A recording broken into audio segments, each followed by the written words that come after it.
Everyone, welcome to your own YouTube channel which is named stay pain free and healthy and this is doctor Jyoti है। आज की video है about periods के बिना ovulation होता है। तो इसका आंसर है हाँ, हो सकता है, चांसेस ज़्यादा है। ठीक है, तो ऑब्वियसली सभी को ऐसे डाउट रहता है कि यार पीरियड्स हो नहीं रहे, ओव्यूलेशन हो रहा है कि नहीं हो रहा है। कभी कभी क्या होता है, पीरियड्स होते नहीं हैं और हम लोग कंसीव कर लेते हैं। बाद में हमको लगता है यार ये तो छोटे मोटे पीरियड्स हुए थे, और जब 2-3 महीने निकल जाते तो समझ में आता है कि हम लोग ने तो कंसीव कर रखा था। ठीक है, तो पीरियड्स के बिना ओव्यूलेशन होते हैं। तो आइए जानते हैं इस वीडियो में।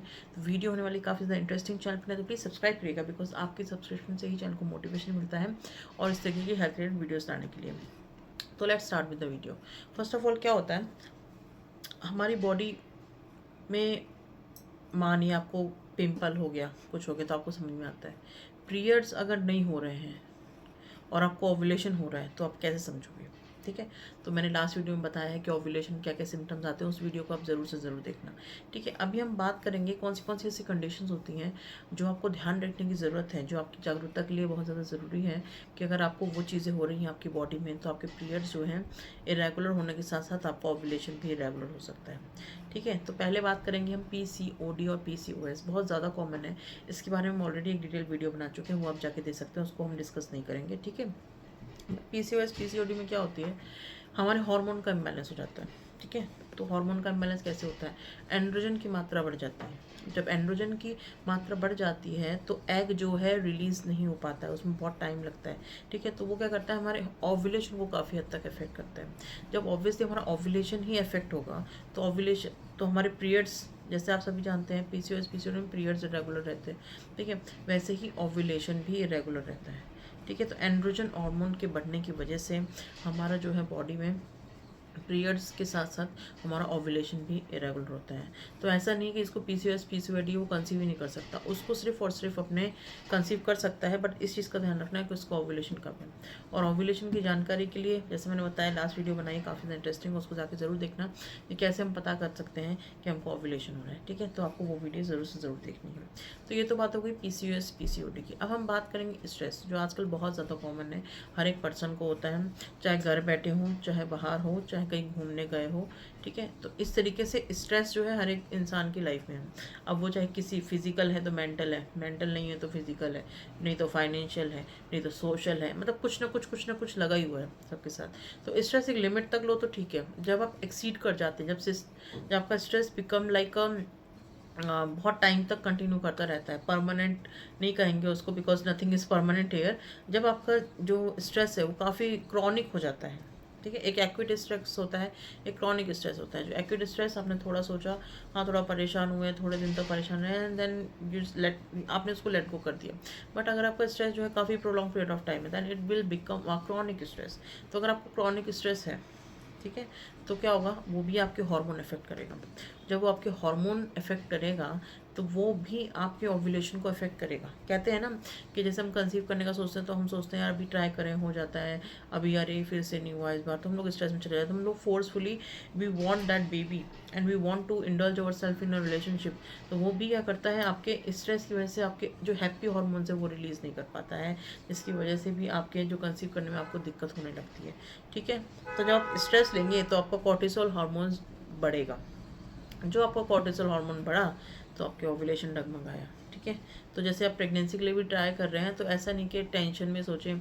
मैं ऑलरेडी पहले वीडियो बता चुकी, स्ट्रेस से भी आपकी प्रेगनेंसी को अफेक्ट करता है। ठीक है, तो ऐसे ना सोचें कि यार इस बार होगा कि नहीं होगा। इन्जॉय करो इस प्रोसेस को। अगर आप इन्जॉय तरीके से करेंगे, हैप्पी हार्मोन रिलीज होंगे, then obviously your chances are more to get pregnant. And if you will take like थोड़ा सा भी परेशान और यू विल गेट स्ट्रेस, तो obviously it will hamper your pregnancy और it will affect your ovulation, so that it's very difficult for you to like observe करना कि हमको ओव्यूलेशन हो रहा है कि कब हो रहा है, कैसे हो रहा है। ठीक है, तो आपको स्ट्रेस भी नहीं लेना है। अब तीसरी हम बात करेंगे ब्रेस्ट फीडिंग की। क्या होता है, काफ़ी महिलाएं जो हैं ऑब्वियसली डिलीवरी के बाद ब्रेस्ट फीडिंग कराती हैं। ठीक है, तो किन्हीं किन्हीं महिलाओं को तो बहुत जल्दी पीरियड्स आने लगते हैं, किसी किसी महिलाओं को तो बहुत लाइक 1 to 2 ईयर्स तक पीरियड ही नहीं आते हैं, स्किप हो जाते हैं, ठीक है। तो वो लोग सोचते हैं यार पीरियड्स तो आ ही रहे हैं, रिलेशन ऑब्वियसली इन्वॉल्व हो जाते हैं अपने पार्टनर के साथ, देन उस टाइम ओव्यूलेशन चल रहा होता है एंड देन कंसीव कर लेते हैं, ठीक है। तो जब कंसीव कर लेते हैं तो इग्नोर करते हैं, यार छोड़ो कुछ नहीं होता, मेरे को तो पीरियड्स ही नहीं आए, मैं तो कंसीव कैसे हो सकती, मेरे को तो पीरियड्स ही नहीं आए। बट आप ये नहीं जानते हैं कि आपकी बॉडी में वो प्रक्रिया चल रही है, आपको पीरियड्स हो रहे हैं, कम होने के साथ साथ आपको ओव्यूलेशन हो रहा है, ठीक है। उसे कहते हैं हम लैक्टेशन एमेनोरिया। आपको पीरियड्स नहीं हो रहे बट आपकी बॉडी में ओव्यूलेशन हो रहा है, ठीक है। तो क्या होता है, हम ध्यान नहीं देते, हम कंसीव कर लेते हैं, ठीक है। कंसीव करते माइनर सिम्टम्स सोचते हैं थोड़ा बहुत है होता है, किसी को सिम्टम्स बहुत ज़्यादा आते हैं तो वो चेक करते हैं, जो उनको पता लगता है वो कंसीव कर चुके हैं। और किसी किसी फीमेल्स में सोचते हैं छोड़ो यार सिम्टम तो आ ही रहे थोड़े मोटे, तो उल्टी दस्त तो लगे ही रहते हैं, जी मतलाना जी घबराना ये सब तो होता रहता है, कॉमन। एंड उनको 3 महीने बाद पता चलता है कि दे आर प्रेगनेंट। तो अगर ये तो प्लान प्रेगनेंसी है तो दे आर वेरी हैप्पी, अगर नहीं है तो ऑब्वियसली इशू तो होता ही है, हर कपल में इशू होता है, ठीक है। तो उसको कहते हैं हम लैक्टेशन एमेनोरिया। जब आप ब्रेस्ट फीडिंग कराते हैं प्रोलैक्टिन हार्मोन इंक्रीज हो जाता है। जो प्रोलैक्टिन हार्मोन इंक्रीज होता है तो वो आपकी ओव्यूलेशन को अफेक्ट करता है, ठीक है। तो आपके ओव्यूलेशन को अफेक्ट करता है तो आपका ओव्यूलेशन जो है इरेगुलर होना स्टार्ट हो जाता है, ठीक है। तो ये बहुत बहुत कहीं बहुत ही कॉमन, यू कैन से बहुत ही कॉमन इशू है कि जो महिला ब्रेस्ट फीडिंग कराती हैं उनको लगता है हमको तो पीरियड्स ही नहीं आ रहे हैं। अब पीरियड्स ही नहीं आ रहे तो क्या हम कंसीव नहीं कर सकते? पीरियड्स नहीं आ रहे हैं बट ओव्यूलेशन हो रहा है, और ओव्यूलेशन हुआ तो आप कंसीव ज़रूर से ज़रूर करेंगे, ठीक है। इस चीज़ का आपको ध्यान रखना है, ओव्यूलेशन का बहुत ज़्यादा ध्यान रखना है। अब हम बात करेंगे एक्सरसाइज का। एक्सरसाइज तो काफ़ी लोगों को पसंद है, एक्सरसाइज करते हैं तो ऑब्वियसली काफ़ी लोग महिलाएं जो है उनको मेटाबॉलिक रेट बढ़ जाता है, ठीक है। तो हमारी बॉडी क्या करती है, उस रेट को बरकरार रखने के लिए, आपकी बॉडी से एक्स्ट्रा एनर्जी ना लाइक रिलीज़ हो, उसको कंट्रोल करने के लिए हमारी बॉडी जो है पीरियड्स की साइकिल भी रेगुलर कर सकती है। मतलब हमारी बॉडी खुद ही डिसाइड कर लेती है कब क्या करना है कब क्या नहीं करना है। जब ओवर एक्सरसाइज करते हैं, ठीक है, वो आपका ओव्यूलेशन इफेक्ट करता है और आपके ओव्यूलेशन को ही रिजर्व में डाल देता है, ठीक है। तो इस आपकी एक्सरसाइज जब आप करते हैं तो हमारी बॉडी खुद ही डिसाइड कर लेती है क्या करना है क्या नहीं करना है, ठीक है। तो अगर आपको एक्सरसाइज के दौरान भी आपके पीरियड्स रेगुलर हो रहे हैं तो ओव्यूलेशन भी साथ ही साथ होगा, ऐसा नहीं कि ओव्यूलेशन नहीं होगा। तो इस चीज़ का भी आपको खास से ध्यान रखना है। गेन वेट, ठीक है, अगर आप मान लीजिए आपने सडन वेट जो है काफ़ी हद तक गेन कर लिया है, ठीक है, तो वो भी एक रीज़न होता है कि आपका जो पीरियड्स है वो इरेगुलर रहेंगे बट आपको ओव्यूलेशन भी होता रहेगा। तो आपको ओव्यूलेशन के सिम्टम्स आपको ध्यान रखने हैं। अब बात करेंगे मीनोपॉज की तरफ। जब महिलाएं जो है मीनोपॉज की तरफ जाती हैं तो उनके जो पीरियड्स हैं ये भी बहुत कॉमन है, तो उनके पीरियड्स क्या होते हैं, इरेगुलर होने चालू हो जाते हैं। जब उनके पीरियड्स इरेगुलर होने चालू हो जाते हैं तो उनको पता नहीं चलता ओव्यूलेशन कब है। एंड ऑब्वियसली काफ़ी females they are very like कहते हैं ना जिनकी कंसीव करने के चांसेस बहुत ज़्यादा होते हैं, तो वो महिलाएं उनके पीरियड्स इरेगुलर रहते हैं बिकॉज एस्ट्रोजन की जो है क्वांटिटी वो कम होती जाती है हमारे शरीर में जैसे वी मूव टुवर्ड मीनोपॉज। तो क्या होता है, पीरियड्स इरेगुलर होना चालू हो जाता है। अब एकदम से तो ऐसे नहीं होता ना कि एज आई और पीरियड्स बंद हो गए और हम लोग मेनोपॉज की तरफ चले गए, ऐसा तो नहीं होता है।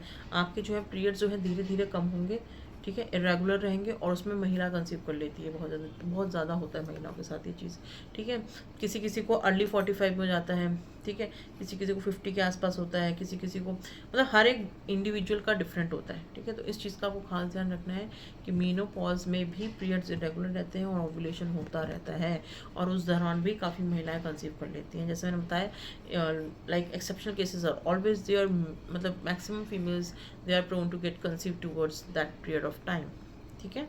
तो ये चीज़ होती है। अब कभी कभी बात होती है मेडिकल कंडीशन की। कुछ मेडिकल कंडीशंस ऐसी होती हैं जैसे हम मेडिसिन खाते हैं या मेडिकल कंडीशंस होती हैं तो हमारे पीरियड्स रेगुलर होने के साथ साथ हमारा ओव्यूलेशन भी रेगुलर हो जाता है, ठीक है। तो इस चीज़ का आपको खास ध्यान रखना है। बेसिकली हम लोग ये सोचते हैं कि हमारे पीरियड्स नहीं हो रहे तो हमारा ओव्यूलेशन भी नहीं है, तो ऐसा बिल्कुल नहीं होता है। पीरियड्स आपके रेगुलर हो तो आपका ओव्यूलेशन होगा। कुछ कुछ कंडीशन जैसे मैंने बताया लैक्टेशन एमेनोरिया, उसमें आपको ब्लीडिंग होने के चांसेस बहुत कम रहते हैं या एक दो स्पॉटिंग हुई, ठीक है, बट आपका ओव्यूलेशन होगा। तो इस चीज़ का आपको खास ध्यान रखना है। आपको अवेयर रहना है अपने बॉडी के लिए कि हमारी बॉडी किस टाइप की कैसे सिग्नल दे रही है, जो हम पता लगा सकते हैं कि हमको पीरियड्स हो रहे हैं कि नहीं हो रहे हैं, हमको ओव्यूलेशन हो रहा है कि नहीं हो रहा है। नेक्स्ट वीडियो आएगी ओव्यूलेशन ब्लीडिंग में और इम्प्लांटेशन ब्लीडिंग में क्या डिफरेंस है। अगर आपको पसंद आए तो प्लीज़ लाइक करना। आई होप कि आपको सभी को ये वीडियो पसंद आई होगी। वीडियो लगती है काफ़ी ज़्यादा इन्फॉर्मेटिव तो प्लीज़ सब्सक्राइब करिएगा और ज़्यादा से ज़्यादा शेयर करिएगा बिकॉज आप जितना शेयर करेंगे सब्सक्राइब करेंगे चैनल को मोटिवेशन मिलेगा और नई वीडियो आप सभी के लिए लाने के लिए। जल्दी मिलेंगे नेक्स्ट वीडियो में। Till then take care of yourself and thank you very much for watching this doctor Jyoti here.